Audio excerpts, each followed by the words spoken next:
أعوذ بالله من الشيطان الرجيم. بسم الله الرحمن الرحيم. وَلَقَدْ آتَيْنَا مُوسَى 9 آيَاتٍ بَيِّنَاتٍ فَاسْأَلْ بَنِي إِسْرَائِيلَ إِذْ جَاءَهُمْ فَقَالَ لَهُ فِرْعَوْنُ إِنِّي لَأَظُنُّكَ يَا مُوسَى مَسْحُورًا قال لقد علمت ما أنزل هؤلاء إلا رب السماوات والأرض بصائر وإني لأظنك يا فرعون مثبورا فأراد أن يستفزهم من الأرض فأغرقناه ومن معه جميعا وقلنا من بعده لبني إسرائيل اسكنوا الأرض فإذا جاء وعد الآخرة جئنا بكم لفيفا وبالحق أنزلناه وبالحق نزل وما أرسلناك إلا مبشرا ونذيرا وقرآنا فرقناه لتقرأه على الناس على مكث ونزلناه تنزيلا صدق الله العظيم. سورۃ الاسراء کی آیت نمبر 101 سے 106 تک آیات آپ کے سامنے تلاوت کی گئی.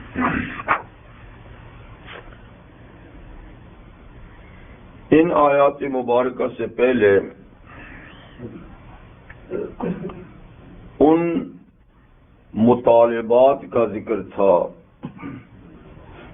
جو مخالفین نے نبی کریم صلی اللہ علیہ وسلم سے صرف آپ کو پریشان کرنے کے لیے مطالبے کیے تھے کہ آپ اللہ کے سچے نبی ہیں تو یہ کیجئے وہ کیجئے یہ کیجئے وہ کیجئے، جس کے جواب میں اللہ تعالیٰ نے فرمایا کہ آپ ان سے کہہ دیجئے کہ یہ نشانیاں بتانا دکھانا یہ میرے اختیار کی بات نہیں، اللہ کی اختیار کی بات ہے، اور اللہ یہ سارے مطالبات پورا کرنے پر قادر ہے، لیکن مجھے اتنی نشانیاں اللہ نے بتا دی ہیں دکھا دی ہیں کہ کوئی ضد چھوڑ کر ان کو دیکھے تو اس کو یعنی میری صداقت اور میری سچائی کا پتہ لگ سکتا ہے. تو یعنی اس قسم کی چیزیں نکال کے بتانا یہ اللہ کی قدرت میں ہے، میں انسان ہوں اور میرے اختیار میں یہ نشانیاں نہیں ہیں.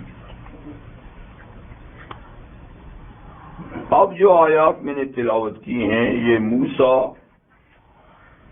علیہ السلام اور فرعون بنی اسرائیل وغیرہ سے متعلق ہیں. تو ان آیات مبارکہ میں یہ بتایا جا رہا ہے کہ اس قسم کی چیزیں فرعونیوں نے بھی تو موسیٰ علیہ السلام سے مانگی تھیں یا نہیں مانگی تھی، تو اللہ تعالیٰ نے موسیٰ علیہ السلام کی صداقت ظاہر کرنے کے لیے وہ ان کو بتائی تھی. تو کیا انہوں نے وہ نشانیاں دیکھ کر موسیٰ علیہ السلام کو مان لیا تھا؟ انہوں نے بھی نہیں مانا. اور اس کے علاوہ اور انبیاء کرام کو بھی اللہ تعالیٰ نے ان کی نبوت کے دلائل اور نشانیاں دی تھیں، لیکن اتنی ان کی قوم نے کتنی نشانیاں دیکھ کر ان کو مانا. تو یہ تو شروع سے سلسلہ چلا آ رہا ہے کہ مطالبات تو لوگ کرتے ہیں اپنے نبی سے کہ یہ دکھائیے وہ دکھائیے، لیکن ان کے پوچھے بغیر بھی جو نشانیاں بتائی گئیں ان پہ کب مانا، اور جو ان کی مانگی ہوئی نشانیاں بتائیں ان کو کب مانا. تو اس لیے اللہ تعالیٰ بہرحال اس کے پابند نہیں کہ وہ کسی کی مانگی ہوئی نشانیاں ان کو بتائیں، بلکہ اللہ تعالیٰ نے اپنے طور پر نبی کی صداقت کے لیے جتنی نشانیاں ہو سکتی ہیں وہ آپ نے پوری کی پوری بتائی. تو وَلَقَدْ آتَيْنَا مُوسَىٰ 9 آیَاتٍ بَيِّنَاتٍ، یقیناً ہم نے موسیٰ علیہ السلام کو 9 واضح نشانیاں دیں، 9 واضح نشانیاں دیں، جن میں سب سے پہلی نشانی نبوت ملتے ہی جو آپ کو دی تو وہ ایک عصا، لاٹھی کا سانپ بن جانا، اور دوسری اس کے ساتھ ہی جو نشانی بتائی وہ ید بیضا، یعنی ہاتھ سینے سے لگا کر ضائع کرنا، اس سے ہاتھ کا ہاتھ کے اندر چمک پیدا ہونا۔ تو یہ دو نشانیاں تو نبوت دیتے ہی اللہ تعالیٰ نے ان کو دیں اور فرمایا کہ یہ میری نشانی لے کر آپ فرعون کے پاس جائیں اور اپنی نبوت، میری توحید کا ان سے اقرار کرائیں۔ اگر وہ کوئی آپ کی نبوت پر دلیل مانگے تو یہ دو دلیلیں ہیں، یہ نشانی کو بتائیں۔ تو آپ نے یہ دونوں نشانیاں بتائیں، لیکن فوری طور پر ان کا رد عمل یہ تھا کہ یہ معجزات نہیں، یہ از قسم سحر اور جادو ہے۔ تو مسترد کر دی، نہیں مانا۔ پھر اس کے بعد مسلسل 6 اور نشانیاں اللہ نے ان کو دکھائیں، جن کا ذکر سورہ اعراف میں ہے۔ وَلَقَدْ أَخَذْنَا آلَ فِرْعَوْنَ بِالسِّنِينَ، جی، اور یہ ارسلنا علیہم الطوفان، طوفان، سنین، وفاد، قمل، دم، جی، آیات مفصلات، یہ بالکل یعنی جدا جدا نشانیاں تھیں، ان کو اللہ تعالی نے اپنی قدرت کی نشانی دکھائی۔ تو یہ بڑی نشانیاں 9 ہیں، ورنہ حضرت موسیٰ علیہ السلام کے معجزات کوئی 9 ہی نہیں بلکہ اس سے بھی کہیں زیادہ ہیں۔ عمر بن عبدالعزیز رحمۃ اللہ علیہ جو خود تابعی ہیں، اور انہی کے زمانے میں ایک مفسر قرآن تابعی تھے محمد بن کعب قرظی رحمہ اللہ، تو ان سے حضرت عمر بن عبدالعزیز رحمۃ اللہ علیہ نے ان 9 نشانیوں کے بارے میں پوچھا کہ جو موسیٰ علیہ السلام کو اللہ نے دے کر بھیجا وہ کون کون سی ہیں، تو ان میں انہوں نے 2 اور نشانیوں کا اضافہ کیا۔ فرمایا ایک موسیٰ علیہ السلام کی زبان میں لکنت تھی جو معجزانہ طور پر اس کو اللہ نے شفا دے دی، ہٹا دی، اور ایک انہوں نے آخر میں فرعونیوں سے مایوس ہو کر فرعونیوں کے مال اور اسباب کے ضائع ہو جانے کی دعا کی، اللہ ان کو یعنی ضائع کر دے، ان کو مٹا دے، تو یہ دعا بھی آپ کی قبول ہوئی، اور معجزانہ طور پر ایک وقت ایسا آیا کہ فرعونیوں کے تمام کھانے پینے کی چیزیں پتھر بن گئیں۔ اسی طریقے سے ان کا سونا چاندی کے زیورات بھی اللہ نے پتھر میں تبدیل کر دیے۔ عمر بن عبدالعزیز رحمۃ اللہ علیہ نے یہ محمد بن کعب قرظی سے پوچھا تو انہوں نے یہ ایک نشانی بتائی، تو انہوں نے فوراً اپنے ملازم کو کہا کہ گھر میں جاؤ اور وہاں سے ایک تھیلا ہے نا دیگ، وہ لاؤ۔ وہ اندر گیا اور اس نے جا کر ایک دیگ لایا، انہوں نے کھولا تو اس میں کچھ اخروٹ اور کچھ انڈے تھے اور کچھ مختلف قسم کی دالیں، چنے کی دال، مسور کی دال، جی، ماش کی دال۔ تو ان کا رنگ دالوں کا دالوں ہی کا تھا، مگر وہ اصل میں کنکریاں تھیں، اور انڈے کی شکل انڈے کی تھی، زردی بھی بیچ سے ٹوٹا ہوا 2 پیس، لیکن تھا پتھر۔ اخروٹ بالکل اخروٹ ہی تھا لیکن تھا پتھر۔ تو فرمایا کہ یہ تھیلا میرے گھر میں، میرے خاندان میں کئی عرصے سے چلا آ رہا ہے، باپ دادوں سے، اور یہ ایک دفعہ مصر میں کھدائی ہوئی تھی تو یہ تھیلا برآمد ہوا تھا۔ تو مطلب کہ فرعون کے زمانے میں جو حضرت موسیٰ علیہ السلام کی اس دعا سے ان کی تمام کھانے پینے کی چیزیں اللہ نے پتھر بنا دی تھیں، تو ان باقیات میں سے یہ تھیلا برآمد ہوا اور یہ ان کے خاندان میں چلا آ رہا تھا۔ تو یہ بھی ایک معجزہ۔ تو بات یہیں تک نہیں بلکہ اللہ تعالیٰ نے کئی اور معجزات بھی حضرت موسیٰ علیہ السلام کے ہاتھ پہ ظاہر کیے، جیسے آپ کو معلوم ہے کہ مصر سے وہ جب نکلے، فرعون کی چنگل سے آزادی حاصل کرنے کے لیے جب نکلے، تو دریا میں 12 رستے جو بنے تھے وہ بھی تو معجزہ تھا. دریا میں 12 رستے بنے جس سے بنی اسرائیل پار ہوئے، معجزہ تھا. اور دریا سے پار جانے کے بعد بنی اسرائیل نے موسیٰ علیہ السلام سے ایک کتاب مانگی تھی کہ اب ہم فرعون کے قانون سے، ظالمانہ قانون سے آزاد ہو گئے ہیں، تو آپ ہمیں کوئی قانون دیں کہ جس کے مطابق ہم زندگی گزاریں. ظاہر بات ہے آپ اللہ کے نبی ہیں تو آپ اللہ سے درخواست کریں کہ ہمیں زندگی گزارنے کے لیے کوئی دستور، کوئی قانون عطا فرمائے. تو یہ مطالبہ ان کا ٹھیک تھا. تو موسیٰ سے میں دعا کی، اللہ نے منظور کی.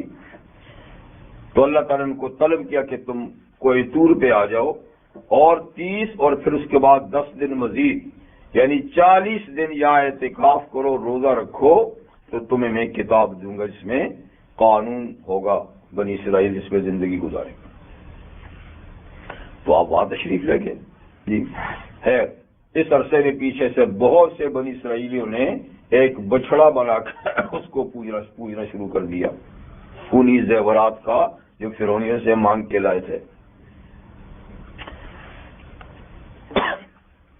پھر جب موسیٰ علیہ السلام کتاب لائے تو انہوں نے، لوگوں نے توبہ کر دی، کچھ قتل ہوئے، کچھ کو اللہ نے ویسے ہی معاف کر دیا، وہ قصہ ختم ہوا. لیکن جب تورات پڑھ کے سنائی تو یہ تک آزاد قوم تھی، انہوں نے کب قانون کی پابندی کی، اور غلام قوم بھی تھی. ان کو تو بڑا سخت لگے یہ قانون کی تو بڑی سخت پابندیاں ہیں. تو اب مانگی بھی خود ہے اور پابندیاں بھی گوارا نہیں کر سکتے، تو الزام تراشی پہ اترا ہے کہ موسیٰ اللہ نے کتاب دی ہوتی نا تو ایک تو وہاں جانے کی کیا ضرورت تھی، یہیں بھیج دیتے. اور وہاں بلایا تھا تو 40 دن رکھنے کا کیا مطلب تھا، ایک دن میں دے دیتے. یہ جو آپ 40 دن رہے ہیں تو یہ آپ ہی لکھ کے لائے ہمیں جکڑنے کے لیے. سخت قانون، اتنی چیزوں کی کون پابندی کرے. تو اس لیے صرف آپ کے اس کہنے پر کہ یہ اللہ کی کلام، اللہ کی کتاب اور اللہ کا قانون ہے، ہم کیسے یقین کریں. تو اصل میں دل خراب تھے نا، دل بے ایمان تھے، تو بات بس یہ رکھ دی. تو موسیٰ علیہ السلام نے کہا کہ بھائی یہ کتاب اللہ کی ہے اور اللہ نے حکم دیا تھا، میں وہاں گیا، اللہ کا حکم تھا کہ اتنے دن رہوں، ٹھیک ہے، وہ جیسے چاہے کرے. لیکن تمہیں یقین نہیں آتا تو چلو تم کوئی اپنے نمائندے میرے ساتھ کرو، وہ چلے جائیں، اور میں اللہ تعالیٰ سے درخواست کروں گا، اللہ تعالیٰ خود بتائیں گے ان کو کہ کتاب تورات میری ہے. تو بہرحال 12 قبائل تھے اور ان میں سے ہر قبیلے سے 6 نمائندے چنے گئے. تو یوں 72 آدمی ہوئے. لیکن ان میں سے 2 نمائندوں نے کہا جی ہمیں جانے کی ضرورت نہیں ہے، ہم آپ کے کہنے پہ یقین کرتے ہیں کہ آپ اللہ کے نبی ہیں، یہ اللہ کی کتاب ہے، تو ٹھیک ہے آپ جائیں، ہمیں جانے کی ضرورت، ہم تو ویسے ہی ایمان رکھتے ہیں. تو حضرت یوشع اور حضرت کالب یہ 2 بزرگ تھے کہ جن نے کہا ہمیں جانے کی ضرورت نہیں، ہم ویسے ہی آپ پر یقین کرتے ہیں. باقی 17 آدمی چلے گئے. جب چلے گئے تو کوئی دور پر تو اللہ تعالیٰ ذرا موسیٰ علیہ السلام جب قریب کرنے کہا کہ تم آہستہ آہستہ ہو، میں ذرا پہلے جاؤں، اجازت لوں. اللہ اجازت بھی دیتے تمہیں لانے کی اور تمہیں بات سنانے کی کہ نہیں، وہاں سے تمہیں لے آیا ہوں، لیکن کیا پتا اللہ تعالیٰ بات کرنا چاہتے بھی ہیں کہ نہیں. تو جب آپ پہلے پہنچے تو اللہ کی وحی آئی کہ وما آجلک عن قومک یا موسیٰ، موسیٰ اپنی قوم سے جلدی کر کے آپ کیوں آ گئے، پیچھے چھوڑ دیں. تو فرمایا کہ اجلت الیک رب لترضی، اے اللہ میں جلدی سے آئی ہوں تاکہ پہلے آپ کو راضی تو کر لوں. آپ راضی ہیں ان کے آنے پہ تو نہیں تو ادھر سے واپس کر دوں. خیر وہ آئے، پہنچ گئے تو اللہ تعالیٰ نے بہرحال کیسی آواز انہوں نے باقاعدہ سنی جس میں فرمایا گیا کہ تورات میری کتاب ہے، موسیٰ علیہ السلام کو میں نے دی ہے، 40 دن کے بعد دی ہے، ٹھیک ہے. انہوں نے یہ بات سنی، لیکن بگڑی قوم کی جو نمائندے بھی ہوتے ہیں بگڑے ہوئے نا، انہوں نے کہا آواز تو بے شک سنی ہے، لیکن کیسے یقین کریں کہ یہ اللہ کی آواز ہے؟ آواز تو آئی ہے پر کیسے جانیں کہ اللہ کی آواز ہے؟ اس لیے موسیٰ جب ہم اللہ کو دیکھ نہ لینا سامنے تو ہم یقین نہیں کریں گے. دیکھا اب یہ قوم سے بھی زیادہ الٹا انہوں نے مطالبہ کیا، یعنی وہ مطالبہ جو کبھی موسیٰ علیہ السلام نے عاجزانہ کیا تھا تو اللہ نے فرمایا تھا لن ترانی موسیٰ، آپ مجھے نہیں دیکھ سکتے ہو، میری بات سن سکتے ہو. تو جب موسیٰ علیہ السلام نہیں دیکھ سکتے تم کون ہوتے ہو؟ لیکن کہا نہیں ہم لنوں میں نے کہا بالکل آپ پہ یقین نہیں کریں گے حتیٰ نر اللہ جارتن، یہاں تک کہ اللہ کو کھلی آنکھوں سے دیکھے. تو اس گستاخی پہ اللہ تعالیٰ نے فوراً ان لوگوں کو پکڑا، آسمان سے بجلی گری اور سب راکھ ہو گئے، ایک دم راکھ. ان کو تو خیر سزا مل گئی جیسا کرنا تھا، لیکن موسیٰ علیہ السلام پریشان ہو گئے کہ میں اس قوم کو، ان نمائندوں کو لایا تھا اللہ کی بات سنانے کے لیے تاکہ یہ جا کر آگے ان کو یقین دلائیں. یہ تو یا ختم ہو گئے تو قوم تو اور بگڑ جائے گی کہ آپ بجائے اس کے کہ ان سے تصدیق ہوتی آپ نے تو مروا دیا ان کو، کوئی سازش ہے. تو اے اللہ یہ تو اور دوہرا مسئلہ ہو گیا، تو آپ ان کی گستاخی کو معاف کرنے کو دوبارہ زندہ کیجیے. تو آپ کی استعداد سے اللہ تعالیٰ نے ان کو دوبارہ زندہ کیا، یہ بھی معجزہ ہے. ان کا اللہ کی کلام سننا بھی اللہ، یہ بھی معجزہ تھا ان کو. موسیٰ علیہ السلام تو خیر سنتے ہی تھے معجزہ، تو ان پہ بجلی کا گرنا، جلنا اور پھر دوبارہ اٹھنا بھی تو معجزہ ہے نا. اب یہ لوگ واپس گئے، اب پھر قوم کو کھوٹے ہی ہوتے ہیں، جو دل کے بیمار ہوں دل کے بیمار. اب تو ان کو یقین کامل ہونا چاہیے تھا نا، لیکن اب بھی جا کے قوم سے فراڈ کیا کہ ہاں بھائی بات تو ہم نے سنی تھی، لیکن اللہ تعالیٰ نے کوئی مجبور بھی نہیں کیا، کہا کتاب میری ہے قانون میرا، بس جتنا کر سکتے ہو کرو، جو نہیں تو نہیں. ایسی اس بےہودگی پر اللہ نے کوئی طور کا پہاڑ جبریل امین کو کہا اٹھا کر ان کے سر پہ لٹکاؤ. ایسے بدماش جی. کتاب خود مانگی، جب آئی تو نبی پہ الزام تراشی، جب تصدیق کے لیے وہ گئے تو انہوں نے گستاخی کی، جب پھر ہم نے زندہ کیا اب بھی ہوش نہیں آئی، اب بھی فراڈ. تو اب ان کے سروں پہ پہاڑ اٹھاؤ. تو جبریل امین نے پہاڑ اٹھایا، نیچے بنی اسرائیل اوپر پہاڑ لٹک رہا ہے. خود بائبل میں ہے کہ اوپر پہاڑ لٹک رہا تھا، چاروں طرف آگ کے شعلے تھے اور بیچ میں یہ ساری قوم. ادھر بھی بھاگ نہیں سکتے، آگ ادھر بھی آگ، آگ کی قنات، اوپر پہاڑ لرز رہا ہے اور سب سجدے میں پڑے اور یوں دیکھ بھی رہیں گے گر تو نہیں رہا ہے. اور کہ سمینا سمینا سمینا اور دل سے لگا آسینا آسینا. نعرہ کس کا تھا؟ سمینا. دل سے کہتے تھے دیکھی جائے گی، مشکل ہے. پھر بھی اللہ نے پھر بھی مہربانی کی، یعنی اس قابل تھا کہ ان کو پیس دیا جاتا پہاڑ کے نیچے، پھر بھی اللہ نے پہاڑ کو ہٹا دیا، صرف ظاہری اقرار پر کہ ہم نے آپ کی بات سن لی. اور تو پہاڑ کا سر پہ ہونا یہ بھی کیا تھا؟ معجزہ. یہ بھی معجزہ، یعنی جو چیز اسباب کے تحت نہیں ہو سکے اور ہو جائے وہ معجزہ کہلاتا ہے. ایسے ہی میدان تی میں یعنی صحرائے سینا میں جب یہ لوگ پہنچے تو جو تھوڑا بہت سامان مصر سے لایا تھا آخر کب تک چلتا، ختم ہو گیا. جو خیمے ویمے لائے تھے وہ خیمے پھٹ گئے صحرا میں، ہوائیں گرم. تو اللہ تعالیٰ نے معجزانہ طور پر بادل کا، سفید بادل کا خیمہ ان پہ تان دیا. بادل کا یہ معجزہ بنایا گیا گھر جی، بادل کا، بادل کی دیواریں، بادل کی چھت سب. یہ تو قرآن مجید میں ہے. کھانے پینے کی چیزیں ختم ہو گئی تو من اور سلوہ بغیر محنت کے کھانا اللہ نے مہیا کر دیا. من سفید، یہ چینی کی طرح ایک چیز رات کو برستی تھی خیموں کے آس پاس، تو یہ روزانہ کے حساب سے کلو یا آدھا کلو جتنا بھی ہوتا ہوگا نا، تو وہ ہر آدمی اپنے لیے جمع کر لیتا تھا.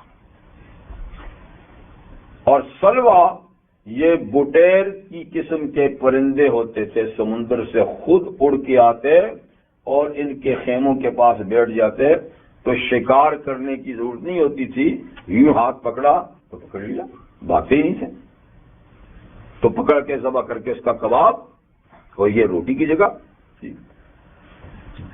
ہفتے کے دن چونکہ عبادت کا دن تھا تو وہ جمعے کے دن 2 کلو جمع کر لیتے تھے تاکہ ہفتے کے دن نہیں برسے گا، نہیں جمع کرنا.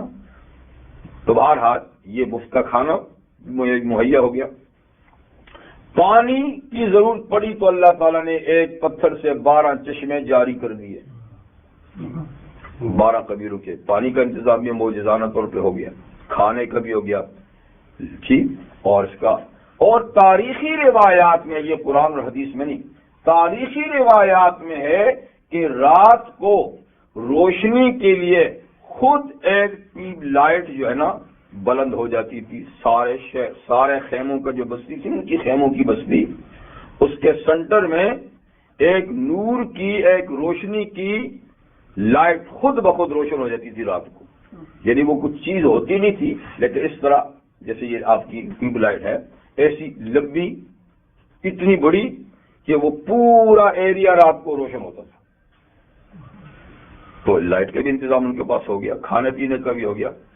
لباس کے بارے میں تاریخ ہے کہ جو کپڑے پہن کے آئے تھے 40 سال کیونکہ اس میدان میں رہے ہیں 40 سال، تو کپڑے پھٹے ہی نہیں. 40 سال کپڑا بدلنے کی ضرورت نہیں. اسے کپڑا تھا بھی کیسے، نہ تو وہ میلا کچیلا ہوتا تھا حالانکہ صحرا میں ہے، اور نہیں وہ پھٹتا تھا. اور جو بچوں کے کپڑے تھے نا وہ عمر کے ساتھ خود بخود لمبے ہوتے جاتے تھے. جو چھوٹے بچے آئے تھے جو کپڑے پہن کے آئے تھے، اب وہ صحرا میں 40 سال تک جو جوان ہوئے تو کپڑے خود بخود ہی ان کے بڑے ہوتے تھے. یہ بھی ایک قدرتی نظام تھا. تو مقصد یہ ہے کہ موسیٰ علیہ السلام کو کوئی نوئی معجزے نہیں دیے، بلکہ پوری زندگی معجزانہ طور پہ چل رہی ہے، اور پوری قوم کو ہر وقت معجزات سے سابقہ پڑ رہا ہے. لیکن عجیب بات ہے، جو قوم اتنے معجزات سے استفادہ بھی کر رہی ہے، دیکھ بھی رہی ہے، پھر ان کی عادتیں بدلتی نہیں ہیں، اور پھر بھی وہ موسیٰ علیہ السلام کو تنگ ہی کرتے رہے، یہ سب کچھ فری کا کھا کر. تو یہاں صرف 9 معجزوں کا ذکر، ٹھیک ہے. ہم نے موسیٰ علیہ السلام کو 9 معجزات دیے، وہ ید بیضاء، عصا، طوفان اور قحط سالی اور مینڈک. یہ فرعونیوں پر یہ عذاب تھے بطور معجزانہ. اس کو معجزہ اس لیے کہتے ہیں کہ یہ صرف مجرموں پر یہ عذاب تھا. ان کے اڑوس پڑوس میں جو اسرائیلی بستے تھے نا، ان کے گھروں میں کوئی چیز بھی نہیں تھی. یعنی طوفان کا عذاب آیا تو صرف فرعونیوں کے گھروں میں پانی بھر گیا، گلے گلے تک. لیکن اگر پڑوس میں اسرائیلی کا گھر ہے تو خشک ہے. ہاں اسی کہہ رہا ہوں تو معجزہ ہے نا. ہاں ورنہ وہ سیلاب نہیں کہا تو سب کو لے گیا، نہیں، صرف ان کے لیے. اسی طریقے کھیت اجڑے تو ان کے اجڑے، ان کا صحیح سالم. اور ہر چیز خون بنا تو ان کا بنا، ان کا بالکل ٹھیک.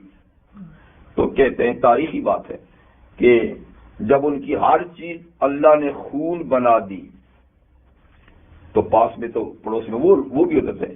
تو ایک فرعونی نے، یعنی فرعون کے قوم کے آدمی نے ایک اسرائیلی کو پکڑا اور لے گیا اپنے پاس. مٹکے سے گلاس بھرا خون تھا. اسرائیلی کو لیکن کی اسرائیلی کے ہاتھ میں جاتے ہی پانی ہو گیا. اس نے یار پانی ہو گیا تو مجھے دے، اس کو دیا لگے خون. تو آزاد ہے نا، معجزہ ہے نا. ادھر جاتی ہے چیز تو اپنی حالت پہ ادھر جاتی ہے. گھر میں مینڈ کی ٹراریں، بستر پہ، ہنڈیا میں، جی مٹکے میں، زمین پہ پاؤں رکھنے کی جگہ نہیں ہے. لیکن ادھر اسرائیل کے گھر میں ایک مینڈک بھی نہیں.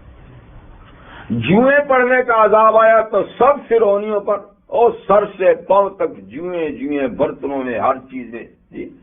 لیکن اسرائیلی صاف ستھرا کچھ نہیں، اس لیے اس کو معجزہ کہتے ہیں. جی. تو یہ معجزات یعنی حضرت موسیٰ علیہ السلام کو واضح طور پہ دیے. اور جب وہ اس سے تنگ آتے تھے تو موسیٰ علیہ السلام سے درخواست کرتے تھے کہ موسیٰ اپنے رب سے دعا کر، جو تجھ سے تیرے رب نے دعا قبول کرنے کا وعدہ کیا ہے نا. یہ بھی جانتا تھا اللہ کا نبی ہے اور نبی کی دعا اللہ قبول کرتے ہیں، لیکن ہٹ کرنے کی اور ضد کی بھی کوئی بات ہے نا.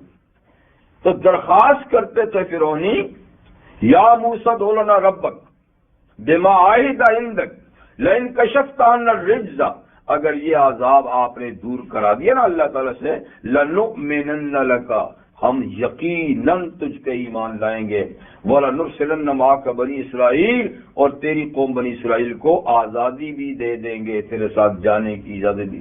کیونکہ موسیٰ علیہ السلام کے مطالبے دو ہی تھے.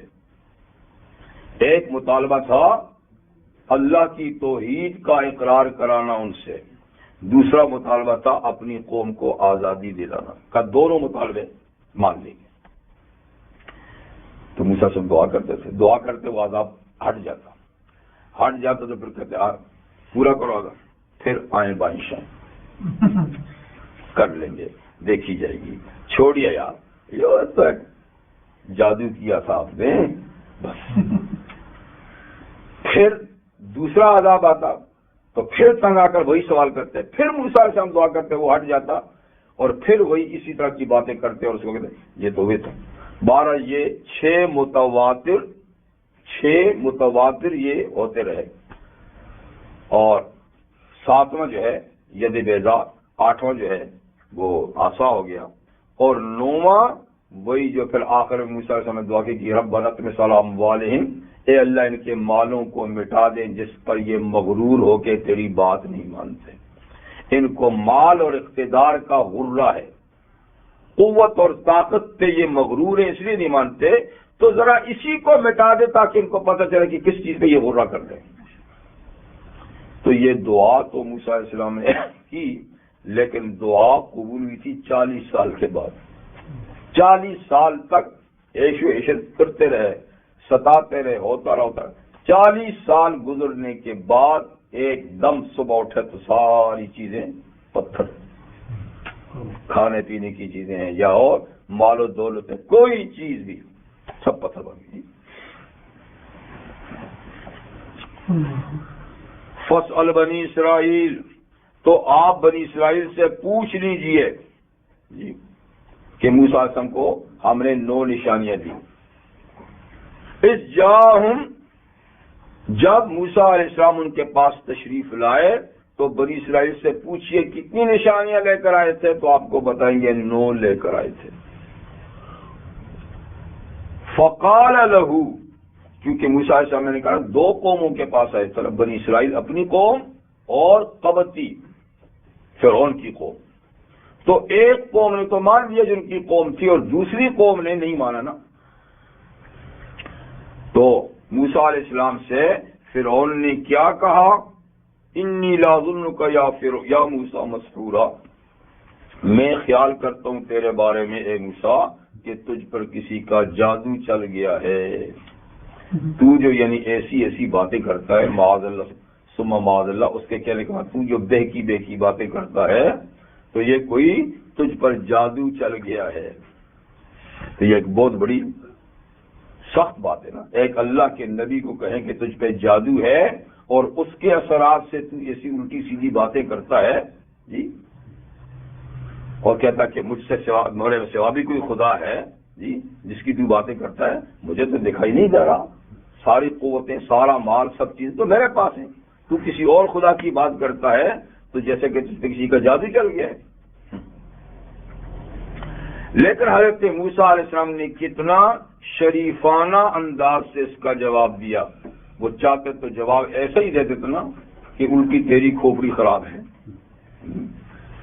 تو تیرا دماغ ٹھیک نہیں ہے، کہہ سکتے تھے موسیٰ علیہ السلام کو کیا خوف ہے، تو اللہ کے نبی ہیں، اللہ کی قوتیں اس کے ساتھ ہیں، لیکن نہیں، اس کا انداز گفتگو کا یعنی کیا ہے کہ آپ پہ جادو ہو گیا ہے، اور ایک دوسری بات میں انک لمجنون، تو دیوانہ لگ رہا ہے، اور یہ بھی آیت میں ہے مہین، یہ تو معمولی آدمی ہے موسیٰ، یعنی میری غلام قوم کا ایک آدمی ہے، یہ اٹھ کے کہتا ہے کہ میں نبی ہوں، میں اس کی بات مانوں؟ تو اس قسم کے پیش اور جوش میں لانے والے الفاظ موسیٰ علیہ السلام کے خلاف استعمال کیے، پر موسیٰ علیہ السلام کتنی شریفانہ بات کہتے ہیں، لقد علمت ما انزل هؤلاء، اے فرعون تو یقیناً جانتا ہے، یقیناً جانتا ہے، ما انزل هؤلاء الا رب السماوات والارض، کہ یہ جو کچھ میرے ہاتھ پہ آ رہی ہیں نشانیاں، یہ صرف رب السماوات والارض نے نازل کی ہیں، یہ کہیں اور سے نہیں آئی، ان نشانیوں کا نازل کرنے والا آسمانوں اور زمین کا رب ہے، تو اس کو یقیناً جانتا ہے، یہ ضد سے تو کہتا ہے کہ یہ جادو یا یہ فلاں ہے، یہ فلاں ہے، یہ تو جانتا ہے، معلوم کہ وہ جانتا تھا، ورنہ موسیٰ علیہ السلام اتنی تاکید کے لفظ کہتے جانتا تھا، اور یہ کہ بصائر، یہ نشانیاں دلائل ہیں میری سچائی کی، میری نبوت کے دلائل ہیں، اور تو اس کو اچھی طرح جانتا ہے، پھر جو تو نہیں مانتا تو وَإِنِّي لَأَظُنُّكَ يَا فِرْعَوْنُ مَثْبُورًا، میں بھی تیرے بارے میں خیال کرتا ہوں کہ تیری آخری وقت آ رہا ہے، تیرا آخری وقت آ رہا ہے، اور تو جلد اللہ کے عذاب کا نشانہ بننے والا ہے، اِنِّي لَأَظُنُّكَ يَا فِرْعَوْنُ مَثْبُورًا، میں خیال کرتا ہوں تیرے بارے میں فرعون کہ تو ہلاک ہونے والا ہے، تیرے دن اب گنے چنے رہ گئے۔ یہاں ایک روایت اور بھی ہے حدیث کی کہ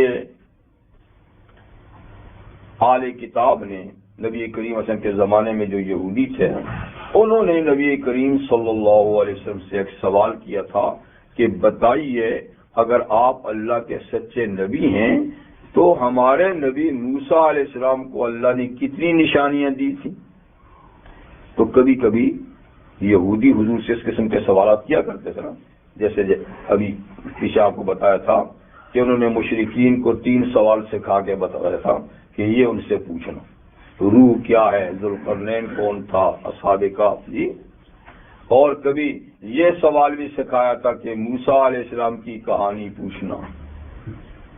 ایک دفعہ یہ بھی تھا، مشرکین گئے کہ بھائی ہم ان کے دلائل کا توڑ نہیں کر سکتے اور ہم سخت ساری مخالفتیں کرتے ہیں، لیکن وہ جو دلائل دیتے تو ہم لاجواب، کہ ہم پڑھے لکھے نہیں، تو تم پڑھے لکھے لوگ ہو تو کوئی علمی بات ہمیں ایسی بتاؤ نا کہ ہم ان کو لاجواب کر سکیں۔ پتھر تو ہم مارتے ہیں، گلے ہم گھونٹتے ہیں، سب کچھ کرتے ہیں، لیکن وہ تو کچھ نہیں نا، وہ جب بات کرتے ہیں تو اس کا جواب نہیں۔ تو پھر ایک دفعہ نے کہا تھا اچھا پھر ہم تمہیں ایک ایسا سوال بتاتے ہیں کہ جو نبی ہی بتا سکتا ہے، یہ ان سے کرنا، اور کرنا بھی بھری مجلس میں، جب وہ اپنے صحابہ کی جھرمٹ میں بیٹھے ہوں تو اچانک جا کے یہ سوال کرنا، اور یہ سوال جی 2000 سال پرانے کی تاریخ سے تعلق رکھتا ہے، 2000 سال پرانی تاریخ سے تعلق رکھتا ہے، تو اس کا سوال کا جواب وہ نہیں دے سکیں گے، تو ان پر خود ان کے ساتھیوں کا اعتماد بھی اٹھ جائے گا، تمہیں بھی ایک دلیل مل جائے گی۔ اور کیا سوال یہ کرنا کہ دیکھیے جناب، بنی اسرائیل موسیٰ علیہ السلام یہ مصر میں موسیٰ علیہ السلام پیدا ہوئے نا، بنی اسرائیل مصر میں تھے، تو بنی اسرائیل کا اصل وطن تو شام تھا، جہاں حضرت ابراہیم علیہ السلام عراق سے ہجرت کر کے تشریف لائے تو آپ تو شام اور فلسطین میں آ کر آباد ہوئے، اور آپ کے پوتے کا نام تھا اسرائیل، یعقوب علیہ السلام، اور بنی اسرائیل ان کی اولاد ہے، اور وہ تو تھے کنعان میں جو شام میں ہے، یہ لوگ مصر میں کیسے آ گئے؟ یہ سوال ہو، یہ بنی اسرائیل کا اصل وطن تو شام تھا، یہ مصر میں کیسے ہے؟ تو یہ چونکہ ہسٹری کا سوال ہے اور ہے بھی 200 سال پرانی، تو ان کو کیا پتا ہوگا؟ تو یہ چپ ہو جائیں گے، تو خود ان کی امتی بھی کہیں گے جی ان کو پتہ ہی نہیں۔ تو مطلب کہ اس قسم کے سوالات یا تو بنی اسرائیل خود آ کر کرتے تھے یا مشرکین کو سکھاتے تھے کہ کرو، لیکن جب انہوں نے سوال کیا اسی طرح بھری مجلس میں، فوراً سورہ یوسف اللہ نے نازل کر دی ساری، آپ نے اسی وقت ساری سورہ یوسف پڑھ کے سکھا دی، وہ منہ دیکھتے ہی رہ گئے۔ صحابہ کا ایمان اور مضبوط ہو گیا کہ لوگ دیکھیے ٹھیک ٹھیک تاریخ بیان کر دی جی، ٹھیک ٹھیک، اور وہ دیکھتے رہیے۔ تو اسی طریقے سے یہ بھی ایک سوال تھا کہ آپ نبی ہیں تو بتائیے ہمارے نبی کو اللہ نے 9 نشانیاں کون سی دی؟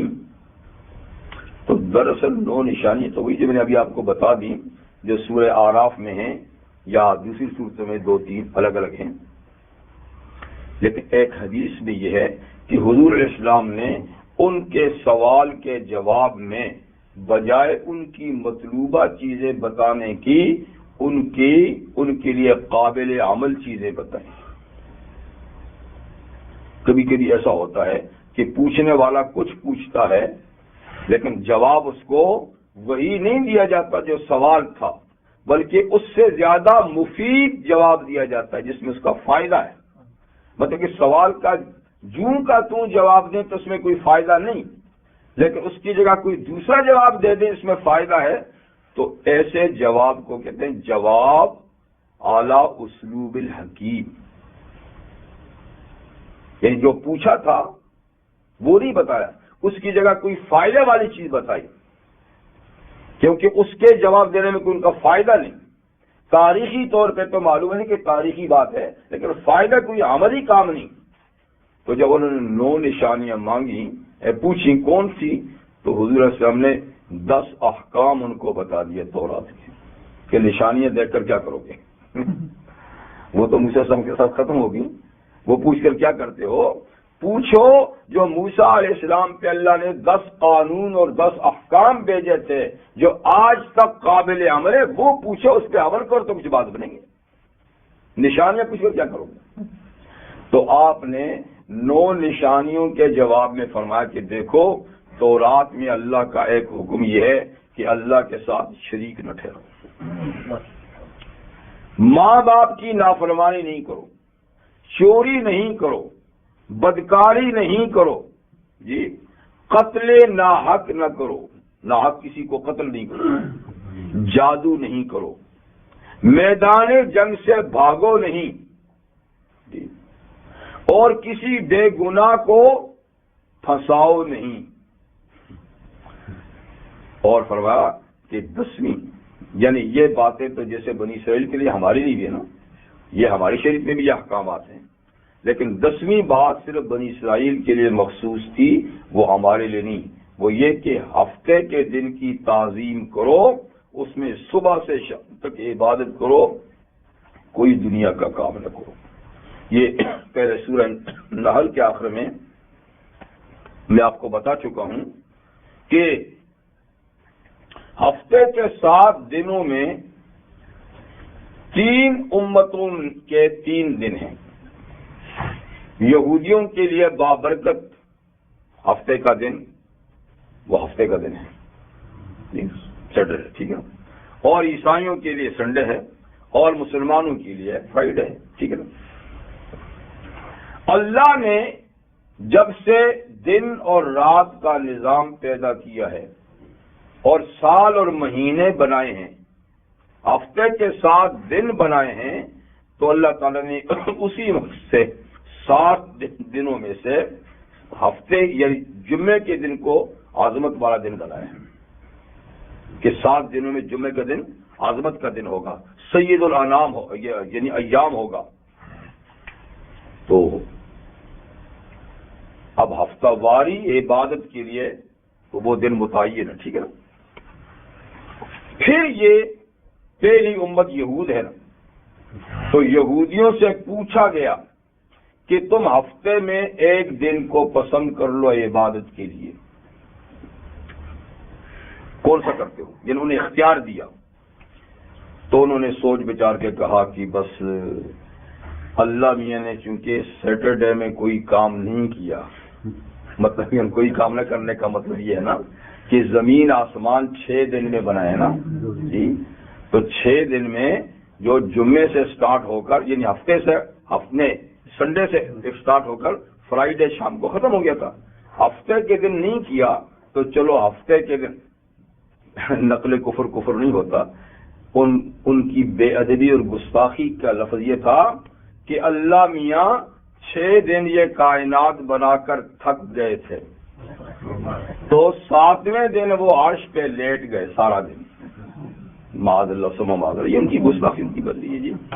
تو جیسے انہوں نے 7واں دن فارغ کیا کچھ نہیں، تو ہم بھی کام سے 7ویں دن کو فراغت، اپنی منطق تھی نا، تو چونکہ اللہ نے اختیار دیا تھا نا، پابند تو نہیں کیا تھا، چلو ٹھیک ہے ہفتے کے دن، اور تمہیں بھی ہفتے کے دن عبادت یوں کرنی ہے کہ صبح صادق سے مغرب تک دوسرا دنیا کا کام نہیں کرنا، پورا دن عبادت۔ تو قانون یہ تھا کہ اس دن چولہا بھی نہیں جلے گا، روٹی کھانا نہیں پکے گا، کوئی کام نہیں کیا جائے گا، بس صبح سے مغرب تک عبادت ہی عبادت، عبادت ہی عبادت۔ اتنی سخت پابندی تھی، اور یہ اتنی سخت پابندی تھی کہ اس میں آپ کو پتہ نا، ایک قوم نے بنی اسرائیل کی قوم نے داؤد علیہ السلام میں خلاف ورزی کی، اس دن کی تعظیم کی اپنے طور پہ، تو انہوں نے ایک فراڈ ہی کیا اللہ سے کہ مچھلیاں پکڑتے تھے وہ، تو پہلے تو یوں کرتے تھے کہ مچھلیاں تاکہ سانپ بھی مر جائے تو لاٹھی بھی نہ ٹوٹے والا کام کیا، تو حوض بنا لیے کنارے پر شیطان کے کہنے سے، اور ایسا ہوتا تھا کہ جمعے کے دن مچھلیاں تو خوب آتی تھی، سنڈے کو بھی تو خوب آتی تھی، سیٹرڈے کو نہیں آتی تھی، اب سیٹرڈے کو خوب آتی تھی، آس پاس نہیں ہوتی تھی، تو اس دن پکڑ نہیں سکتے تھے، تو اب یہ کہ ہفتے کے دن جو شکار تو نہیں کر سکتے تھے، تو حوض بنا کر دریا سے جوڑ لگا لیتے تھے۔ اب ہفتے کے دن تو امتحان تھا، خوب مچھلیاں اوپر ہاتھ تیر رہی ہیں، تو ان کو ہانک لیتے تھے ان حوضوں میں، حوض میں آ جاتی تو پھر وہ رستہ بند کر دیتے تھے کہ واپس نہ جائیں، تو پھر کہتے تھے دیکھو سنڈے کو ہم نے پکڑی، ہم نے تو سنڈے کو شکار کیے ہیں۔ تو اللہ کے قانون کو توڑنے کے لیے جو یہ انہوں نے ہیلا بنایا، تو اللہ کے ہاں یہ بات کہاں چلتی ہے؟ تو کچھ عرصہ یہ کیا تو ان کے دلوں پہ خوب مور لگی، پھر کہا کوئی بات نہیں یار سیٹرڈے بھی کرو، شروع گئے۔ اس سے کہ جب انسان گناہ کو عادت بنا لیتا ہے تو رفتہ رفتہ پھر گناہ کا احساس ختم ہو جاتا ہے، اور پھر سر عام بھی گناہ کرتا ہے۔ تو اس کی بات میں پتہ ہے آپ کو کہ اللہ نے ان کو بندر بنا دیا تھا، اور 3 دن کے بعد وہ ہلاک ہو گئے قانون شکنی کی وجہ سے۔ تو ہفتے کا دن یعنی اتنا متبرک تھا صبح سے شام تک۔ تاریخ میں کہ موسیٰ علیہ السلام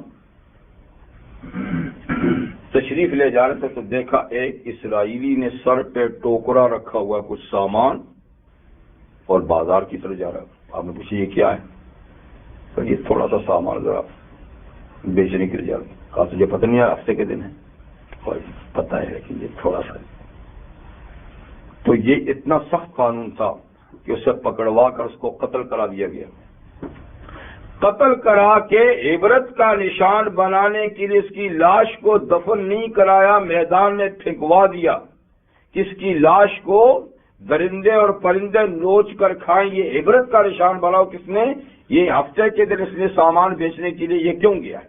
یعنی اتنا سخت قانون کہ اس دن کی تعظیم نہ کرنے والا واجب القتل اور عبرت کا نشان بنایا جاتا تھا۔ تو یہ ان کو ہوگا۔ اور پھر عیسائیوں سے پوچھا گیا تم کیا چاہتے ہیں؟ تو انہوں نے کہا جی جس دن آپ نے کام شروع کیا تھا نا، مثلا ہمارا جس دن آپ نے کام شروع کیا تھا زمین آسمان بنانے کا، تو وہ ٹھیک ہے یہ صحیح۔ اور ہم سے پوچھا ہی نہیں. اس لیے اللہ نے بغیر پوچھے جو اللہ کے علم میں مقدس دن تھا وہ ہم سے رائے لیے بغیر ہی دے دیا کہ یہ تمہارے لیے ہے. ان سے پوچھا، ان کا اپنا انتخاب، اپنا چناؤ جی، اور قانون بھی سخت، اور ہمیں انتخاب نہیں بغیر انتخاب کے دے دیا کہ یہ ہے مقدس دن. اور پھر یہ بھی مہربانی کہ چھٹی کا حکم بھی نہیں کہ صبح سے جمعے کے دن چھٹی کرنی. صبح بھی کام کرو، شام کو بھی کام کرو، صرف جمعے کی نماز میں چھٹی کرنی ہے. اذا نودی للصلاة من یوم الجمعہ فاسعوا الی ذکر اللہ وذروا البیع. جب آذان ہو جائے جمعے کی تو پھر چل پڑو اللہ کے ذکر یعنی نماز خطبہ سننے کے لیے چل پڑو. اور وذروا البیع، خرید و فروخت، تجارت، کاروبار ہر قسم کا ٹھپ بند کر دو. اس وقت آذان ہو جانے کے بعد ہر قسم کا کاروبار ہی نہیں، نماز کی تیاری کے بغیر ہر کام جائز نہیں ہے اس آدمی کے لیے جس پہ نماز فرض ہے. کوئی کام بھی جائز نہیں، یہاں تک کہ کھانا کھانا بھی جائز نہیں، کتاب دیکھنا بھی جائز نہیں. صرف آذان ہو جائے تو وہ کام کر سکتے ہیں جس کا تعلق نماز سے ہے. وضو کر سکتے ہیں، کپڑے بدل سکتے ہیں، ٹھیک ہے نا، تو یہ کام. اور پھر ہاں نماز کو چلتے چلتے رستے میں کسی سے کسٹمر سے آپ بات کر سکتے ہیں، بزنس کی بات کر سکتے ہیں، اس لیے کہ آپ نماز کے لیے جا رہے ہیں نا، نماز کے لیے رکاوٹ وہ چیز نہیں بن رہی. تو اسی طرح کھانا لے لیا ہے تو گاڑی میں بیٹھے بیٹھے کھاتے جا رہے ہیں. تو جو کام نماز کے لیے جاتے جاتے ہو سکتا ہے اس کا کرنا جائز ہے، لیکن جس کے لیے آپ کو رکنا ہے تو آذان کے بعد وہ نہیں کر سکتے. اور یہاں پر تو آذان کی آواز ہی نہیں آتی. آذان کی آواز نہیں آتی تو ٹائم کو تو پتہ ہے کہ کس وقت آذان ہوتی ہے. جی پھر تو چھٹی ہو جائے گی، ایسی بات ہے. آذان کی آواز ہی نہیں آتی تمہارا ٹائم تو ہے نا. تو ہمارے لیے اتنی سی پابندی ہے بس کہ کوئی کام نہیں کرنا، لیکن کرنا چاہتے ہو تو نماز میں رکاوٹ نہ بنے، چلتے چلتے کر لو. اور نماز پڑھنے کے بعد تو اللہ کا باقاعدہ حکم ہے چھٹی مت کرو، اب کام کرو. فَإِذَا قُضِيَتِ الصَّلَاةُ، جب نماز ہو جائے فَانتَشِرُوا فِي الْأَرْضِ، گھر میں جا کے لیٹو نہیں، اب زمین میں پھیل جاؤ. وَابْتَغُوا مِنْ فَضْلِ اللَّهِ، اللہ کا فضل روزی تلاش کرو. اس لیے اہل علم نے لکھا ہے صبح جاؤ یا نہ جاؤ تمہاری مرضی ہے، لیکن نماز پڑھ کے ضرور کام پہ جاؤ، اس لیے کہ اس میں اللہ نے برکت رکھی. کیونکہ اللہ کا حکم ہے تو حکم کی، یا اگرچہ حکم وجوب کا نہیں ہے کہ تم پہ فرض یا واجب ہے جانا، یعنی مباح اور جائز ہے، لیکن پھر بھی اللہ کا حکم ہے، اس کی تعمیل میں جو قدم اٹھے گا تو اس میں برکت ضرور ہوگی. تو اتنا مطلب کہ تھوڑا دو ڈھائی گھنٹے بھی اس میں صرف نہیں ہوتا ہے، اور دن سارا باعظمت ہمیں دیا.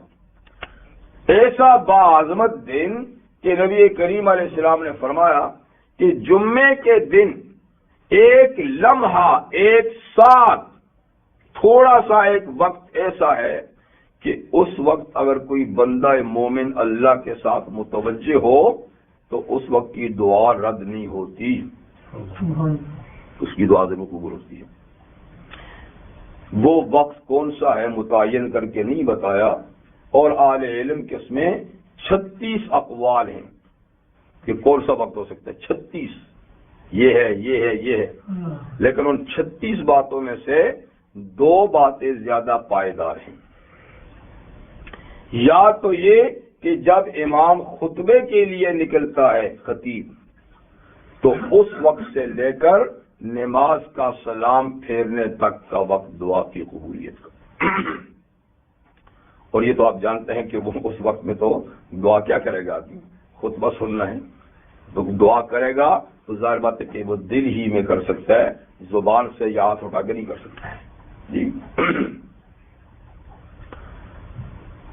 یا یہ کہ خطبے کے دوران جب تھوڑی دیر وقفہ بیٹھتا ہے تو اس میں بھی دل ہی میں کر سکتا ہے، اتنا بڑا وقت تو نہیں ہوتا. اور پھر اگر نماز شروع ہو جائے گی تو نماز پڑھتا رہے گا. ہاں نماز کے آخر میں جو دعا ہے اس میں کوئی دعا ایسی کر سکتا ہے بشرطے کہ وہ قرآن یا حدیث کی دعاؤں کے ساتھ میچ کرتی ہو. ایک قول یہ، اور دوسرا قول جو اس سے بھی زیادہ قوی ہے، جس پر زیادہ اہل علم کا اتفاق ہے، وہ کہتے ہیں کہ جمعے کے دن عصر سے لے کر مغرب تک کا وقت ہے. عصر کی نماز پڑھ کر مغرب کی نماز تک کا وقت دعا کی قبولیت کا وقت ہے. اس میں جو دعا کی جائے وہ تو دیکھیے یہ اتنا باعظمت دن ہے کہ اس میں اللہ تعالی نے ایک ایسی قبولیت کا وقت بھی رکھا ہوا ہے. تو خیر بات لمبی ہوگی. میں کہہ یہ رہا تھا کہ 10واں حکم یہودیوں کو کیا تھا؟ ہفتے کے دن کی تعظیم کرنا. یہ ہمارے لیے تو نہیں نا، یہ خاص ان کے لیے تھا، اور باقی 9 باتیں ہمارے لیے ان کے لیے یکساں ہیں. تو ایک روایت میں گویا حضور سے پوچھا گیا 9 نشانیوں کا، تو آپ نے بجائے ان 9 نشانیوں کے 10 احکام ان کو بتا دیے جو تورات کے مشہور احکامات ہیں. ٹھیک. فَأَرَادَ أَن يَسْتَفِزَّهُم مِّنَ الْأَرْضِ. بہرحال جب موسیٰ علیہ السلام نے کو نشانی دکھائی فرعونیوں کو، تو فرعون نے اس کو جادو کہا اور کیا کہ آپ پہ جادو چلا ہوا ہے. تو موسیٰ علیہ السلام نے جواب فرمایا کہ تجھے اچھی طرح پتا ہے کہ یہ جادو نہیں، رب السماوات والارض کی بھیجی ہوئی نشانیاں ہیں، اور تو پھر بھی نہیں مان رہا ان دلائل کو. تو میں بھی سمجھتا ہوں کہ فرعون تیرے دن تھوڑے ہیں، تو ہلاک ہونے والا ہے. فَأَرَادَ أَن يَسْتَفِزَّهُم مِّنَ الْأَرْضِ. تو فرعون نے چاہا کہ وہ بنی اسرائیل کو اپنی سرزمین سے نکال باہر کرے. یعنی کبھی تیش میں اور غصے میں آ کر یار یہ کیا بن گیا، یہ میرے غلام لوگ تھے اور ان میں سے ایک آدمی یہ اٹھ کھڑا ہوا ہے، یہ ایسی باتیں کرتا ہے. تو کبھی جوش میں آ کر اس کا اس پوری قوم کو ملک سے نکال دو. اور پھر سوچتا یا مشورہ رہتا تو مشیر کہتے ہیں ان کو نکالو گے تو معیشت ٹھپ ہو جائے گی، سارا کاروبار تو یہ تمہارا چلاتا ہے، تم تو عیاشی کرتے ہو، خان بنے پھرتے ہو گھروں میں، تمہاری دکانوں میں ملازم یہ ہیں، تمہارے کھیتوں کے ملازم یہ ہیں. تو پوری معیشت جو ہے نا اس کو انہوں نے سنبھال رکھا ہے، یہ نکال دیے تو پھر جی ملک کا تو بھیڑا غرق ہو جائے گا. تو پھر کہتا تھا نہیں واقعی صحیح بات ہے، اور ان کو ذرا بھی نہیں نکلنے دینا. بالآخر اس نے آزادی نہیں دی بنی اسرائیل کو، تو اللہ نے خود آزادی دلوا دی. تو موسیٰ علیہ السلام کو وحی بھیجی کہ آپ پروگرام بنائیں، پلان بنائیں، اور پوری قوم کو ایک دن مصر سے نکلنے پر متفق کرنے، خاص ڈیٹ ان کو دے دی تھی. تو چنانچہ ایسے ہی پلان بنایا گیا. تو جب آئے تھے 72 آدمی تھے بنی اسرائیل، جب نکلنے لگے تو 6,70,000 تھے. اتنی بڑی پبلک کو بیک وقت کسی ملک سے نکالنا یہ بھی معجزہ ہے. اور اس وقت نکالنے کے اسباب ہی کیا تھے؟ پیدل جانا تھا، گاڑیاں ٹرینیں تو نہیں تھی. تو بڑا پلان بنایا، اس کا ٹائم فکس کیا، سب لوگ اس کے لیے تیار ہوئے، اور راتوں رات موسیٰ سے کو نکالا ایک فنکشن میں جانا کے بہانے سے. اور جب چلے گئے اور رفتہ رفتہ ادھر ادھر خبریں کی یار آج تو سارے ہی چلے گئے ہیں، یہ کیسا فنکشن ہوا آج تو یہ بات پھیلتے پھیلتے وہ کافی دور چلے گئے تھا، کیونکہ 6 لاکھ آدمی کے بارے میں اطلاع ہوتے ہوتے لیکن ہو گئی کہ یہ ایک بھی اسرائیلی نہیں ہے. آپ اس کو اطلاع ہوئی، اس نے کہا تو یہ مطلب ہے کہ کہیں بھاگ لگے. تو پھر اس نے پیچھے فوج لگائی. آپ اتنی بڑی فوج کو تیار کرنے میں بھی ٹائم لگتا ہے نا، تو اتنے ٹائم میں بنی اسرائیل کافی نکل چکے تھے، ان کی پوری اطلاع ہونے، پھر فوجی تیاری، کیونکہ 12 لاکھ فوج تھی.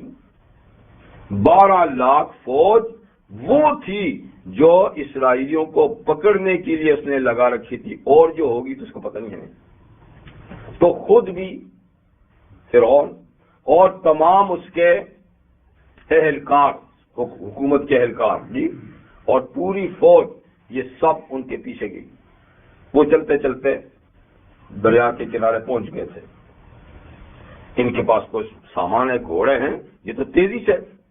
تو جب یہ قریب ان کے پہنچنے کا پتہ چل تو اسرائیلی پریشان ہو گئے، اور موسیٰ علیہ السلام سے کہا تو نے تو مروا دیا موسیٰ نے، یا موسیٰ انا لمدرکون، ہائے ہم تو پکڑے گئے، یہ کیا کر دیا آپ، اب تو بھون کھائے گا ہمیں، ایک کو بھی معاف نہیں کرے گا، بڑا جابر اور ظالم تو تھا وہ۔ تو موسیٰ نے فرمایا کہ اطمینان رکھو، میں خود نہیں آیا، ان معی ربی سیہدین، میرا رب میرا ساتھ ہے، وہ آگے نکلنے کا راستہ بتا دے گا۔ پریشان کیوں ہوتے؟ اتنے میں آسا مارنے کا حکم دیا، راستے بھرے گا، چلو۔ وہ سینٹر میں پہنچے تو یہ ساحل پہ پہنچ جائے، بس اتنی سی بات تھی۔ تو پھر اس کو بھی اندر کیا، اتنے میں وہ پار ہوئے اور یہ بیچ میں پہنچے اور دریا کو جوڑ دیا جی، اور سلسلہ ختم۔ فاغرقناہ ومن معہ جميعا، ہم نے اس کو ڈبو دیا اور جو بھی اس کے ساتھ آئے تھے سب کو ڈبو دیا۔ اور پھر سورہ یونس میں ہے کہ اللہ تعالی نے یہ ڈوبتے ڈوبتے، آپ کو پتا نا اس نے کلمہ پڑھا تھا نا، ڈوبتے ڈوبتے جب غوطے کھا رہا تھا تو اس نے کہا لا الہ الا الذی آمنت بہ بنو اسرائیل، کوئی خدا نہیں ہے سوائے اس کے جس پر بنی اسرائیل کا ایمان ہے، وَأَنَا مِنَ الْمُسْلِمِينَ، میں بھی مسلمان ہوں، میں بھی اسی خدا پہ۔ تو ایسے موقع پہ جبریل آئے اور اس کے منہ میں سمندر سے کیچڑ اٹھا کر اس کے منہ میں ڈالا کہ فرمایا آل آنا بدماش، آل آنا، اب کلمہ پڑھتا ہے جی، وقد عصیت قبل، پہلے تو ساری زندگی تو نافرمانی کرتا رہا، اب کا ایمان قابل قبول نہیں، ڈوبنے والے کا ایمان قابل قبول، یہ اضطراری کیفیت ہے۔ ایمان اختیاری مطلوب ہوتا ہے، مقبول ہوتا ہے، اضطراری جب موت آنکھوں کے سامنے ناچ رہی ہو تو اس وقت کا ایمان قابل قبول نہیں۔ نبی کریم صلی اللہ علیہ وسلم کا ارشاد ہے توبۃ العبد ما لم یغرغر، بندے کی توبہ غرغرے کی کیفیت طاری ہونے سے پہلے قبول ہوتی ہے، اور جب سانس آ کر یہاں پھنس جائے اس کو غرغرے کی کیفیت اور سکرات الموت کی کیفیت کہتے ہیں، اس وقت کی توبہ قبول نہیں ہوتی، اس لیے کہ اس وقت برزخ کی کیفیتیں آنکھوں کے سامنے آ جاتی ہیں، اور ایمان تو ایمان بالغیب معتبر ہے، آنکھوں سے دیکھ کے ایمان تو معتبر نہیں ہے۔ تو ہم نے اس کو ڈبو دیا، تو اس میں ہے سورہ یونس میں ہے کہ اللہ تعالیٰ نے یہ بھی فرمایا الیوم ننجیک ببدنک، ہم تیرے بدن اور جسم کو آج بچائیں گے، لتکون لمن خلفک آیہ، تاکہ تو پچھلوں کے لیے نشان عبرت بنے۔ تو بڑا خدا بنتا تھا تو تیری لاش کو ہم سنبھال کے رکھیں گے تاکہ دنیا دیکھے جو بڑا خدا بنتا تھا اس کی کیا حال۔ تو 12 لاکھ فوج میں سے ایک آدمی کی لاش بھی نہیں ملی، ایک آدمی کی لاش بھی۔ اس کی لاش کو اللہ نے تھوڑا سا آگے چلانے کے بعد سمندر کو گھومنے تو باہر چل دیا، ایک ٹیلے ہے وہاں کوئی دھوبی شوبی تھے، انہوں نے دیکھا یہ لاش پڑی ہوئی، قریب گئے، یار یہ تو فرعون لگتا ہے، لیکن انہیں یقین کیسے وہ تو خدا کیسے؟ پھر کہا یار، کہتے ہیں کہ لاش بالکل صحیح سالم تھی، صرف ناک کی کسی مچھلی نے تھوڑی سی چبائی تھی، اس لیے کہ وہ ناک پر تو سارا مسئلہ ہوتا ہے نا، اور ناک بچانے کے لیے تو موسیٰ علیہ السلام کا انکار کیا تھا نا کہ میں اتنا بڑا ہوں، اس کو مانوں گا تو ناک نیچی ہو جائے گی، اور اس بیچاری کو بچانے کے لیے ہم لوگ کیا کچھ نہیں کرتے، اور یہ کام اس لیے کرتے ہیں جی کہ ناک، اور یہ آخر ہوتی ہے پھر تو کہتے ہیں صرف اس ناک پہ تھوڑا سا داغ تھا، باقی جسم پہ نہیں تھا، کہ تو جس کو بڑا اونچا رکھتا تھا اس کی تھوڑی سی نشانی چھوڑ۔ تو خیر وہ ان کا یہ نہیں ہو سکتا۔ پھر کسی نے کہا اس کی ایک خاص نشانی ہے، وہ سونے کا کوٹ پہنا کرتا تھا، اس کے بعد زرہ اصل میں عموماً لوہے یا تانبے کی تاروں سے بنا ہوا ایک لباس ہوتا ہے جو جنگ کے زمانے میں پہنتے تھے، جنگی لباس، تاکہ تلوار جسم کو نہ کاٹے۔ تو اس کی اپنی زرہ سونے کی ہوتی تھی، لوہے کی، کسی نے کہا کہ اس کی ایک خاص نشانی ہے، تو کپڑا ہٹا کر دیکھا تو لوہے کی زرہ پہنی ہوئی تھی، نہ چاندی کی نہ سونے کی، کہا یہ وہی ہے، تو بار انہوں نے اٹھا لیا۔ اور مصری لوگ جو ہے نا یہ پرانے زمانے سے لاشوں کو حنوط کیا کرتے تھے، یعنی ایک خاص قسم کا مسالہ لگا کر جسم کو لپیٹتے تھے تو جسم صدیوں تک پھر صحیح رہتے تھے۔ یہ ان کے اندر ایک خاص قسم کی کاریگری تھی اور وہ اس طرح کرتے تھے، خاص طور پہ اپنے خاص لوگوں کی لاشوں کو حنوط کر کے پھر جو احرام مصر ہے نا، مصر کے لوگ بڑے بڑے، تو ان کے اندر کئی لاشیں انہوں نے اسے سنبھال کے رکھی گئی۔ اب بھی میوزیم میں آپ دیکھیں تو اس کی لاش کو بھی فوراً انہوں نے یعنی حنوط کر لیا، محفوظ کر لیا، تو وہ بہرحال اب بھی موجود ہے مصر میں، فرعون کی لاش اب بھی مصر میں موجود ہے۔ پیچھے کافی زمانے کی بات ہے، 25-30 سال پرانی بات ہے، میں نے پیپر میں پڑھا تھا پاکستان میں کہ اس کی لاش کو کہیں سے کچھ لگ گیا کیڑا، یہ تو بڑی محفوظ رکھی ہوتی نا، تو اب مصر کے پاس اس کی مرمت کے لیے سامان نہیں تھا، اس کو مرمت کیسے کرے؟ جسم کے کسی حصے میں کوئی چیز لگ گئی اس کو نقصان، تو اس کی مرمت کے لیے اس کو لاش کو فرانس بھیجا، تو اخبار میں لکھا تھا جب فرانس اس کی لاش ایئرپورٹ پہ پہنچی تو فرانس کی گورنمنٹ نے گارڈ آف آنر پیش کیا، فوجی سلام، یعنی مقصد یہ کہ جیسا بھی ہے کسی زمانے میں بادشاہ رہا ہے، تو ان لوگوں کے تو طریقے ہی ہیں نا، ان کو کیا پتہ ہے کیا ہے کیا نہیں ہے۔ تو خیر پھر اس کی مرمت کرنے کے بعد دوبارہ پھر اس کو مصر میں لایا گیا، تو مصر میں اب بھی موجود ہے۔ کسی زمانے میں برٹش گورنمنٹ اس کو لے گئی تھی اپنا میوزیم میں رکھنے کے لیے، لیکن بعد میں مصری حکومت کی طلب پر ان کو واپس دے دیا۔ تو وہ نشان عبرت آج بھی ہیں، لیکن عبرت والی آنکھ کہاں ہے؟ وہ نہیں، کتنے ہی عبرت کا نشان اللہ نے بنائے ہیں اور ہم تماشا ہی صرف دیکھتے ہیں، لیکن عبرت کوئی حاصل نہیں کر سکتا، جبکہ قرآن کہتا ہے فَاعْتَبِرُوا يَا أُولِي الْأَبْصَارِ، آنکھوں والو ایسی چیزوں کو دیکھ کے اس سے عبرت حاصل کرو۔ یہ کیا تھے، کہاں تھے؟ غرور تھا، نمود تھی، ہٹو بچوں کی تھی صدا۔ کبیر کا بھی دور تھا نا، اس دنیا میں یہ بھی دن دناتے تھے نا، ظلم و ستم یہ بھی تو ڈھاتے تھے نا جی۔ آج کیا ہے؟ اب آپ کو بتاؤں کیا، لحظ کا بھی پتہ نہیں۔ کل پاؤں جو ایک کاسائے سر پہ آ گیا، کل پاؤں جو ایک کاسائے سر پہ آ گیا، ناگاہ وہ استخوان شکستہ سے چور تھا۔ نہیں سمجھے بات؟ سمجھ جائیں۔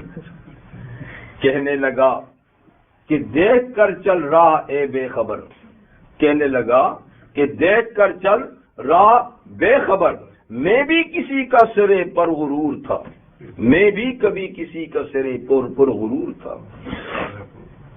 کہتے ہیں کوئی شہزادہ گھوڑے پہ سوار جی مستی میں گھوڑا دوڑایا جا رہا تھا، کسی پرانے قبرستان کے اندر سے گھوڑا جا رہا تھا، کسی پرانی قبر سے میت کی کوئی کھوپڑی جو یعنی شکستہ ہڈیوں سے چور چور تھی، بس کھوپڑی تھی، وہ باہر پڑی تھی، گھوڑے کی ٹاپ سے اس کو مارا، اٹھایا، اللہ نے اس کو قوت گویائی دی، کھوپڑی بول اٹھی، کھوپڑی بول اٹھی جی کہ اے بے خبر ذرا دھیان سے چل، جیسے آج تیرا سر پر غرور ہے، میں بھی کسی زمانے میں ایسا تھا، یعنی میں بھی شہزادہ تھا، تیری طرح میں بھی چلا کرتا تھا، آج میرا حشر دیکھ، میری مٹی پلیت ہو رہی ہے، اس سے عبرت حاصل کر، کل تیرے ساتھ بھی یہ حشر ہوگا۔ تو کتنے ہیں، میں نے کہا ظالم جابر جو دنیا میں دن دھناتے تھے، ظلم و ستم کے بازار گرم کیے تھے، آج جا کے دیکھیں ان کا کیا حشر ہے۔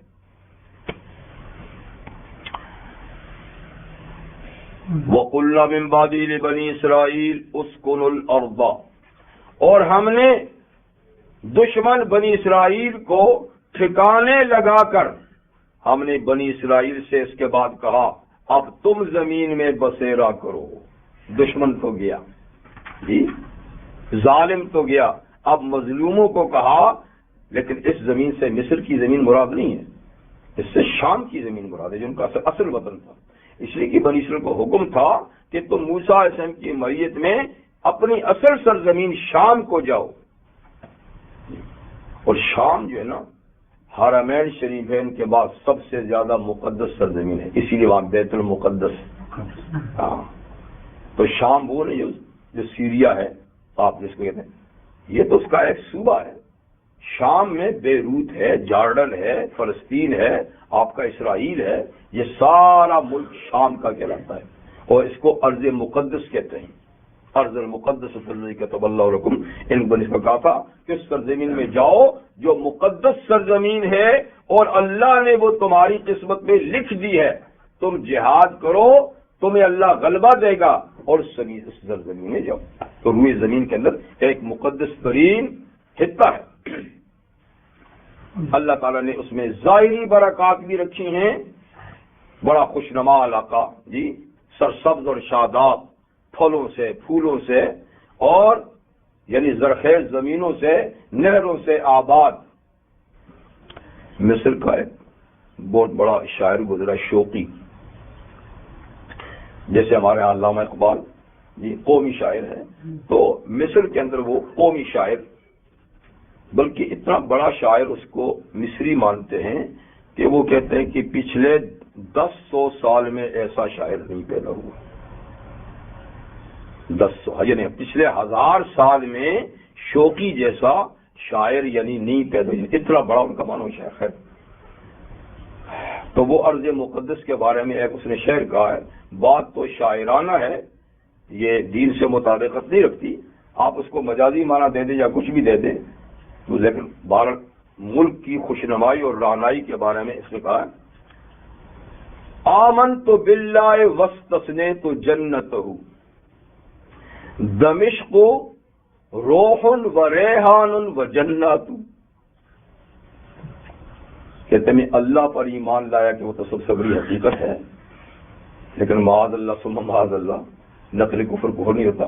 میں اللہ پر ایمان لایا لیکن مجھے اس کی جنت پہ ایمان لانے کی کہتے ہیں ضرورت نہیں ہے. وَاسْتَثْنَيْتُ جَنَّتَهُ، اس کی جنت کو جو انہوں نے بنائی ہے اس کو میں مستثنا کرتا ہوں.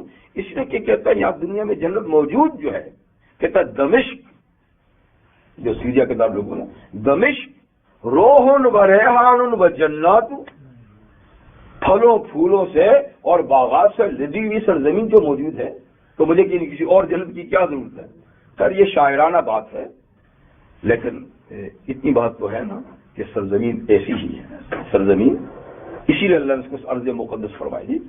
تو ظاہری باطنی یعنی چیزوں سے اللہ تعالیٰ نے باطنی تو یہ کہ اس ہزارہا انبیاء کرام کا مسکن بھی تھا، مدفن بھی ہے، اور ظاہری طور پہ رونق بھی ہے. تو ہم نے بنی اسرائیل سے کہا کہ تم ارض مقدس میں جا کر بسو، یہ حکم تھا. لیکن میں نے کہا کہ جب یہ لوگ صحرائے سینا میں پہنچے اور یہ حکم آیا تو انہوں نے موسیٰ علیہ السلام سے کہا وہاں تو دوسری قوم نے قبضہ کیا ہوا ہے. تو قوم عمالیق ایک زبردست قوم تھی، اس کا قبضہ تھا جی، تو ان کے ہوتے ہوئے کیسے جائیں؟ تو حکم تھا کہ تم جاؤ اور جہاد کرو، فتح دینا اللہ کا کام ہے، نبی تمہارے ساتھ ہے، ڈرتے کیوں؟ جی نہیں، ہم ان کا سامنا کر ہی نہیں سکتے ہیں.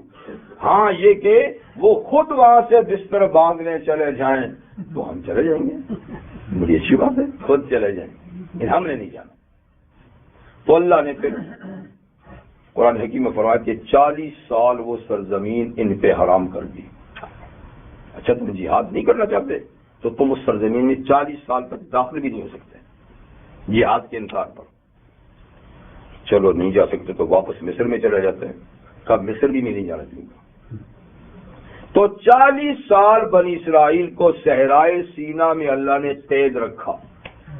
ادھر تو جاتے نہیں تھے، جہاد کرنا ہے، ادھر جاتے تھے، دن بھر سفر کرتے کرتے کرتے رات ہوتی ہے، آرام کے لیے صبح اٹھتے تو جہاں سے چلے تھے پھر وہی ہوتا ہے،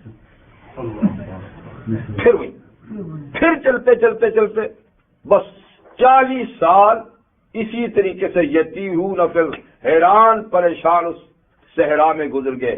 موسیٰ اور ہارون علیہ السلام کا انتقال بھی اسی زمانے میں، وہ بھی ساتھ ہی تھے. وہ نسل ختم ہوگی جس نے جہاد کا انکار کیا تھا اسی میدان میں. اگلی نسل جو نوجوان جو وہاں پیدا ہوئے تھے پروان چڑھے، اور یوشع علیہ السلام جو خادم خاص تھے موسیٰ علیہ السلام کو اللہ نے ان کو نبوت دی، تو ان کی سرگردگی میں اس نوجوان نسل نے پھر جہاد کیا اور جا کر یعنی اپنے اس ملک کو آباد کیا، یعنی شام. تو جا کر شام میں آباد ہو جاؤ. فَإِذَا جَاءَ بَعْدُ الْآخِرَةِ جِئْنَا بِكُمْ لَفِيفًا. تو یہ تو دنیا کا معاملہ ہے جو سدا بہار نہیں. جب آخرت کا وعدہ آئے گا، آخرت آ جائے گی تو ہم تمہیں لپیٹ کر پھر اکٹھا کر لیں گے. یعنی جو جہاں بھی ہوگا ان سب کو حشر میدان میں، حشر کے میدان میں لپیٹ لپاٹ کے لے آئیں گے. یہ آخر کا. سبحانک اللہم و بحمدک اشہد ان لا الہ الا اللہ استغفرک و اتوب الیک.